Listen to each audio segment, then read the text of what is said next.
futuro está en tus manos, la alegría de triunfar por una Bolivia grande, porque eres capaz de cambiar el futuro. Universidad Central. Universidad de alto nivel. Muy buenas noches, licenciado. Muy buenas noches, compañeros. Nosotros somos el grupo 8 y nuestro tema a exponer es la planificación de la auditoría financiera. Bueno, la planificación de la auditoría son los procedimientos y técnicas que el auditor implementa para la elaboración de la auditoría. De esta manera, el auditor ejecutará la auditoría de una forma más adecuada y oportuna. En esta planificación deberá plasmar lo que es el tiempo, los costos y también los recursos humanos que necesitará para llevar a cabo. Se deberá aplicar la planificación acorde a los lineamientos de control interno de la empresa. Por ese medio se logrará recolectar evidencias suficientes, competentes y pertinentes para emitir su criterio personal. Este es un proceso indispensable para llevar a cabo la auditoría, ya que por este medio el auditor maneja su tiempo oportunamente, coordinando la ejecución de la auditoría y logrando también cumplir con su objetivo en el plazo establecido. También decimos que la planificación define lo que es los objetivos, los recursos, los plazos y cronogramas, entre otros, con la finalidad de definir la naturaleza, la oportunidad y el alcance de los procedimientos de auditoría. El objetivo de la planificación es el de determinar la oportunidad de la realización del trabajo y la cantidad de profesionales para llevar a cabo lo que es los procedimientos de auditoría. La planificación en la auditoría debe efectuarse para obtener suficiente conocimiento de los sistemas administrativos y procedimientos contables y de control, de las políticas gerenciales y del grado de confianza y solidez del control interno de la entidad o de la empresa que se va a auditar. Determinar y programar la naturaleza, oportunidad y alcance de la muestra y los procedimientos de auditoría a emplear. También supervisar y controlar el trabajo por realizar en función a los objetivos y plazos determinados.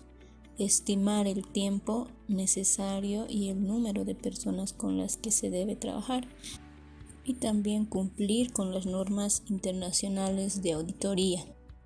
La naturaleza define el tipo de procedimiento o prueba de auditoría que se aplicarán a los componentes de los estados financieros. Una prueba de cumplimiento es una prueba que reúne evidencia de auditoría para indicar si un control funciona efectivamente y logra sus objetivos. El auditor entonces solo debe aplicar pruebas de cumplimiento a aquellos controles sobre los cuales depositará confianza para modificar la naturaleza, alcance y oportunidad de los procedimientos sobresaldos, los cuales siempre deben ser probados dado que aseguran la integridad de la información. Las pruebas sustantivas consiste en comprobaciones diseñadas para obtener evidencia de validez y propiedad de las transacciones y saldos que van formando los estados financieros de una organización. Incluyen comprobaciones de detalle, como las aplicaciones de muestreo o pruebas selectivas, y procedimientos analíticos diseñados para detectar errores e irregularidades en la información financiera. Dichas pruebas son básicas para determinar la opinión final a los estados financieros, es decir, que se tiene como pruebas sustantivas los procedimientos de auditoría dirigidos o examinados a obtener la evidencia de validez y corrección del manejo contable de las transacciones y los estados financieros y de detección de errores o irregularidades en ellos. La evidencia requerida se obtiene por medio de dos tipos de procedimiento: procedimientos analíticos sustantivos y las pruebas de detalle. Las pruebas de detalle se enfocan primordialmente al procesamiento y corrección de datos. Además, pueden suministrar información relativa a la toma de decisiones. Es por parte de la gerencia, como también de aquellos que el auditor debe aplicar en su trabajo. El alcance y extensión de estas dependerán del criterio del auditor en cuanto a la probabilidad de errores, las cuales variarán con las conclusiones obtenidas en las revisiones y de los resultados de las pruebas de cumplimiento. Los procedimientos analíticos sustantivos permitirán identificar no solamente variaciones significativas, sino también relaciones incongruentes en los datos presentados. Oportunidad. Define cuándo se aplicará los tipos de procedimientos a los componentes de los estados financieros. 1. Al inicio de la auditoría, 2. Al medio de la auditoría y 3. Al final de la auditoría. Esta fase de la auditoría interna comienza con una reunión de apertura en la que se presentan los miembros del equipo y se revisa el plan. Asimismo, se plantean las metodologías y los procedimientos que se van a utilizar, se definen los recursos que se necesitan y se revisan los procedimientos de seguridad y emergencia. Posteriormente, se analiza la información recolectada por el equipo auditor y se evalúa si los criterios del plan de la auditoría se están cumpliendo cabalmente. Después de que se recopila toda la evidencia, los auditores se reúnen con la gerencia y con los responsables de las funciones auditadas. En esta reunión se presentan los resultados, se resuelven los desacuerdos y se plantean las conclusiones. Luego se elabora lo que es el informe de auditoría, que debe contener las informaciones que fueron predeterminadas en el plan inicial de la auditoría, como la información del cliente, los objetivos y el alcance, los criterios acordados, los tiempos de auditoría, la identificación del equipo auditor, el resumen del proceso, las conclusiones, la declaración de confidencialidad y la lista de distribuciones del informe. Luego, cuando ya esté preparado y aprobado el informe final, una copia de esta debe ser enviada al responsable de la sección correspondiente. El informe y los documentos se entregan al encargado de calidad de la empresa y a la junta directiva para que posteriormente este sea archivado. Cuando no haya conformidad con el informe final, se plantea y se registran las acciones correctivas. Estas deben ser notificadas al encargado de calidad para que haga el trámite correspondiente y las resuelva en el tiempo estipulado. Alcances. Establece el alcance que tendrá la revisión del auditor respecto a los estados financieros en función a 3 incisos, los cuales vamos a estar mencionando. Inciso A, niveles de riesgo. Los niveles de riesgo. Siempre que se hace una auditoría o revisión, existe la posibilidad de que el auditor incurra en un riesgo que afecte el resultado de la auditoría, lo que debe ser considerado precisamente para minimizar esos riesgos y sus efectos. Un riesgo de auditoría es aquel que existe en todo momento, por lo cual se genera la posibilidad de que un auditor emita una información errada por el hecho de no haber detectado errores o faltas significativas que podrían modificar por completo la opinión dada en un informe. La posibilidad de existencia de errores puede presentarse en distintos niveles. Por lo tanto, se debe analizar de la forma más apropiada para observar la implicación de cada nivel sobre las auditorías que vayan a ser realizadas. Son distintas las situaciones o hechos que conllevan a trabajar de diferentes formas y que permiten determinar el nivel de riesgo por cada situación en particular. Es así como se han determinado 3 tipos de riesgos, los cuales son riesgo inherente, riesgo de control y riesgo de detección. Riesgo inherente, este tipo de riesgo tiene que ver exclusivamente con la actividad económica o negocio de la empresa, independientemente de los sistemas de control interno que allí se están aplicando. El riesgo de control. Aquí influye de manera muy importante los sistemas de control interno que estén implementados en la empresa y que en circunstancias lleguen a ser suficientes o inadecuados para la aplicación y la detección oportuna de irregularidades. Es por esto la necesidad y relevancia que una administración tenga en constante revisión, verificación y ajustes los procesos de control interno. Riesgo de detección. Este tipo de riesgo está directamente relacionado con los procedimientos de auditoría, por lo que se trata de la no detección de la existencia de errores en el proceso realizado. Inciso B. Criterios del auditor. En todo el proceso de auditoría existe un protagonista principal del cual depende gran parte del éxito, que es el auditor. Y para que el auditor pueda emitir un buen criterio, existen algunos principios. 1. La conducta ética, el fundamento de la profesionalidad. 2. Presentación ecuánime, la obligación de informar con veracidad y exactitud. 3. Debido cuidado profesional, la aplicación de diligencia y juicio al auditar y con relación a la auditoría en sí. 4. Independencia, la base para la imparcialidad de la auditoría y la objetividad de las conclusiones de la misma. 5. Enfoque basado en evidencias. Inciso C. Confianza depositada en los controles. Los auditores deberían proceder con discreción en el uso y la protección de la información adquirida en el curso de sus tareas. La información de la auditoría no debe usarse inapropiadamente para beneficio personal del auditor o del cliente de la auditoría, o de modo que perjudique a los intereses legítimos del auditado. Este concepto incluye el tratamiento apropiado de la información sensible y confidencial.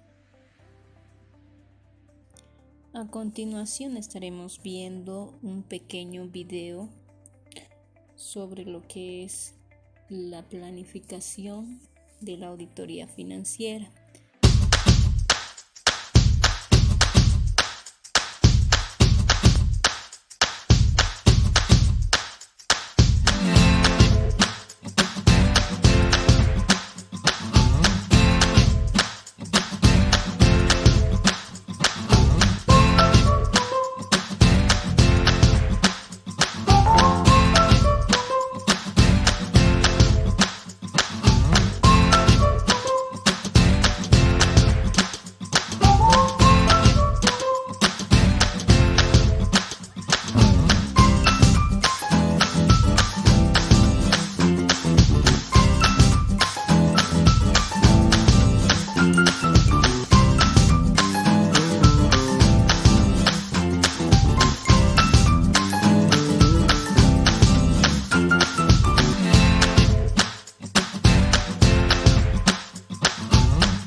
Continuando con la exposición, vamos a ver el marco normativo de la planificación. La planificación es requerida según normativa nacional de auditoría número 3 y la normativa internacional de auditoría sección 300. Estas que tienen como objetivo que el auditor realice un trabajo eficaz, eficiente y oportuno. Pero esto, ¿cómo lo va a realizar? El auditor necesariamente, antes de auditar, deberá realizar un estudio del sistema contable de la entidad, entrar en un grado de confianza con los empleados, directores, trabajadores de la entidad. También deberá determinar o coordinar el tema de trabajo. ¿Eso para qué? Para que el empresario le pueda brindar información necesaria para que tú realices la auditoría. ¿Cómo vas a realizar una auditoría si no tienes conocimiento previo de la entidad? Al no tener conocimiento de la entidad, tú no puedes realizar una auditoría porque no sabes a quién necesariamente se está dedicando esta empresa. No tienes la certeza de lo que está haciendo la entidad, la empresa. Entonces, necesariamente tú como auditor tienes la obligación de conocer a la empresa. Alcances de la planificación. La planificación es... El alcance de la planificación depende a la complejidad de la empresa. Si la empresa es demasiado grande, tú necesitas más tiempo para poder auditarlo. Pero si la complejidad es un poco más pequeña, tú necesitas menos tiempo para auditarlo. No puedes tardar mucho más de 2 semanas, si es una pequeña, ¿no? Pero si estamos hablando de unas entidades grandes, estaríamos hablando como por lo menos de 3 meses para poder tú auditar correctamente esa empresa. Aplicación de la planificación. La aplicación de la planificación se puede aplicar en los estados financieros, también, pero lo podemos aplicar en otras informaciones financieras que las entidades nos proporcionan a nosotros para poder nosotros realizar la auditoría. También tenemos la etapa de planificación. En la etapa de planificación, ¿qué nos dice? Que nosotros como auditores deberíamos conocer la entidad primero antes de empezar la auditoría, como anteriormente se estaba explicando. También deberíamos elaborar o desarrollar un programa de actividades como auditores, un plan general. Conociendo la entidad, nosotros como auditores deberíamos pedir informaciones que ya se han requerido o ya se han hecho o ya se han auditado en gestiones anteriores, la documentación que les han dejado, las confiabilidades de gestiones anteriores, para ver o conocer a la empresa qué movimientos está teniendo, qué falencias ha tenido en gestiones anteriores, si algo los ha corregido en la gestión actual, o es que sigue con los mismos errores, o es que ha empeorado con esos errores que tenía en gestiones anteriores. Si no conocemos, no sabemos por dónde empezar la auditoría. Necesariamente tenemos que pedir los papeles de trabajo que se han realizado en gestiones anteriores. Hay que ver también qué personales se han cambiado, cuál ha sido el movimiento del personal en la nueva gestión. Por ahí han hecho muchos cambios, que esto es lo que sucede en las entidades públicas mayormente. Se realizan cambios cada gestión. Por otro lado, desarrollaremos el plan general de trabajo. El auditor, el que va a auditar, necesariamente necesita documentarse de documentación.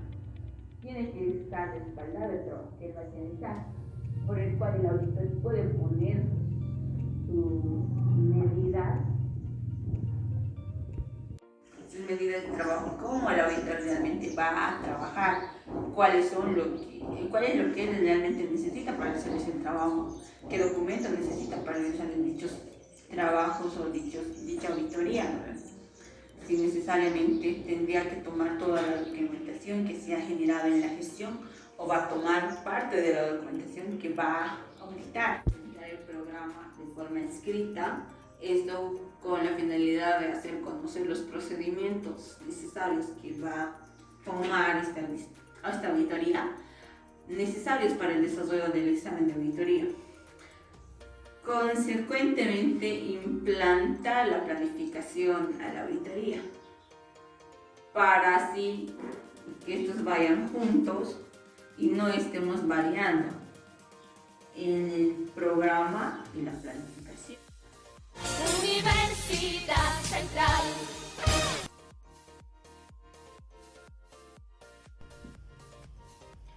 Muy buenas noches, yo voy a exponer las fases de la planificación.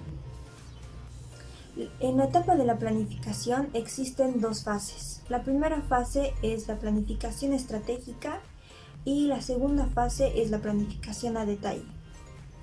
Es muy importante tener en cuenta para la planificación estratégica lo que son los términos de referencia, conocimiento y comprensión del negocio, determinación de riesgos, definición de la estrategia de auditoría y definición del enfoque de auditoría.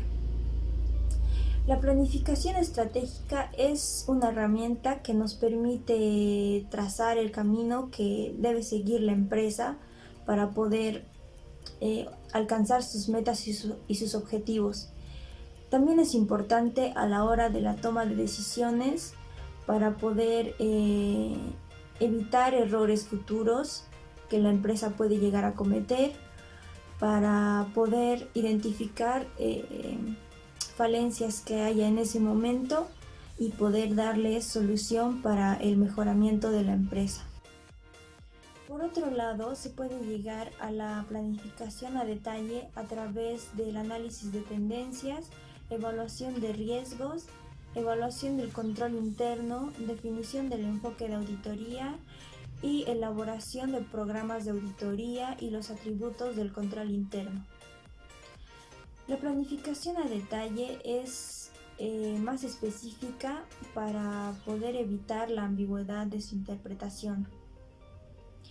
Esta planificación exige más detalle para posteriormente poder organizar, concluir y evaluar con mayor precisión, y también podemos decir que la planificación estratégica es una planificación más global o más general, y la planificación a detalle, por otro lado, es más específica y detallada.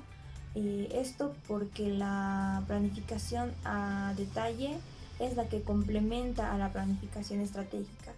La complementa con herramientas o programas y procesos que la ayudan en su desarrollo.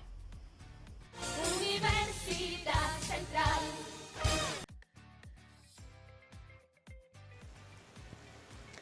Continuando con el tema, veremos la información que se requiere para la planeación del MPA. La norma de aplicación 3 establece que la planeación debe quedar documentada en el MPA. ¿Qué es un MPA? Un MPA es un papel de trabajo que, además de documentar ciertas decisiones generales, ayuda a comunicar de forma ágil todas las decisiones generales de la auditoría. A continuación, veremos que debe contener mínimamente un memorándum de planeación de auditoría. 1. Términos de referencia. Proporcionan básicamente toda la información necesaria para que el auditor pueda llevar a cabo y ejecutar la auditoría. 2. Información sobre las actividades y operaciones de la empresa o el negocio. Deben facilitar al auditor la ubicación, el marco legal, las actividades y organizaciones que tenga la empresa o el negocio. 3. Bases contables de preparación de estados financieros.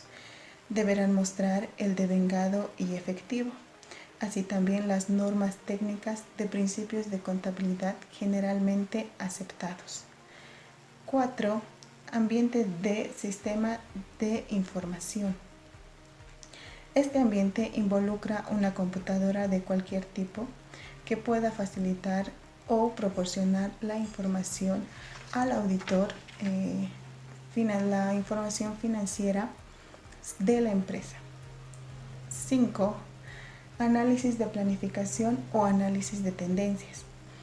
Debe estar la información sobre el análisis vertical y también del horizontal. Y 6.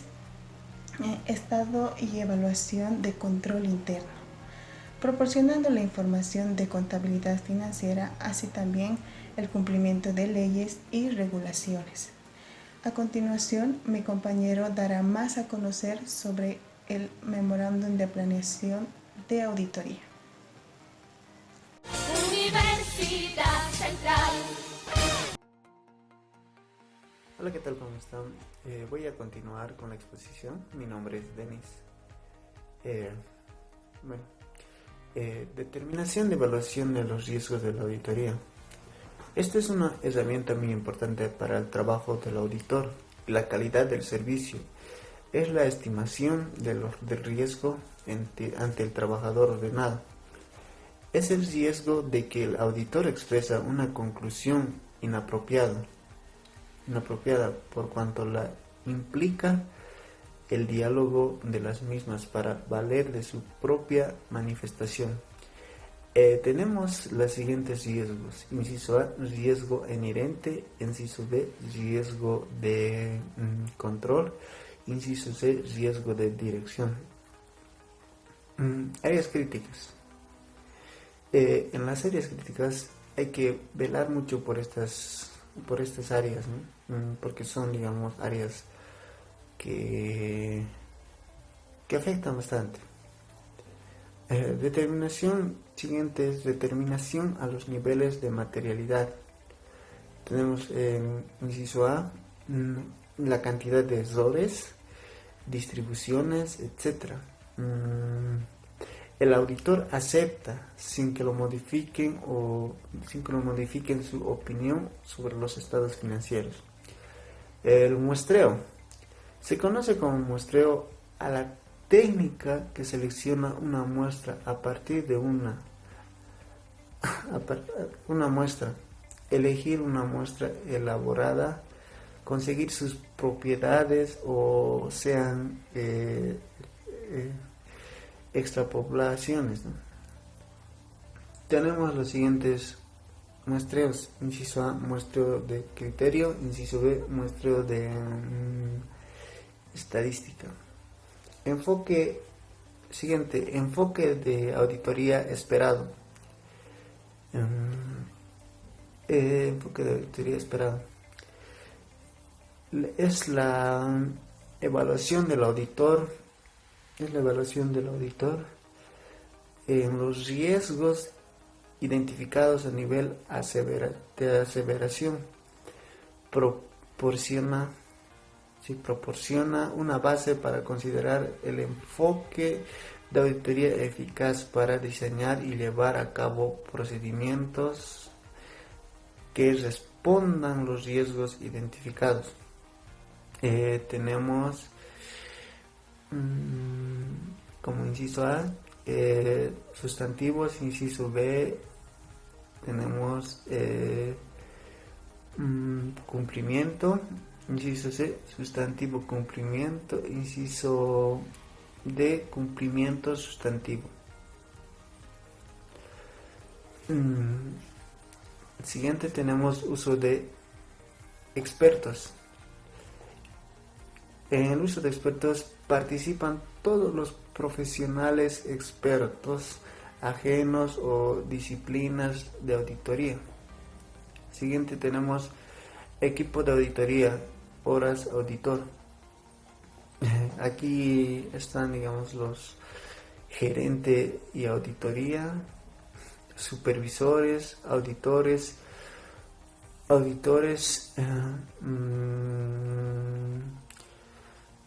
otros profesionales que tengan, digamos, conocimiento del caso, ¿no? Y también la cantidad de horas que puedan estar ahí. Siguiente tenemos cuestionario de control interno, la cual te permite recolectar información adecuada para realizar la auditoría, digamos, dentro de una organización. Conoce cómo crearlo, brinda toda la información, en pocas palabras. Como inciso A, y el único que tenemos para identificar controles internos implantados en los ciclos de operación. Como el siguiente tenemos programa de trabajo y cumplimiento o pruebas de tracciones. Como inciso A tenemos cuya finalidad es probar la existencia y funcionamiento de los atributos. Siguiente tenemos los programas de trabajo y sustantivos. Orienta a demostrar la razonabilidad de la afirmación de los estados financieros.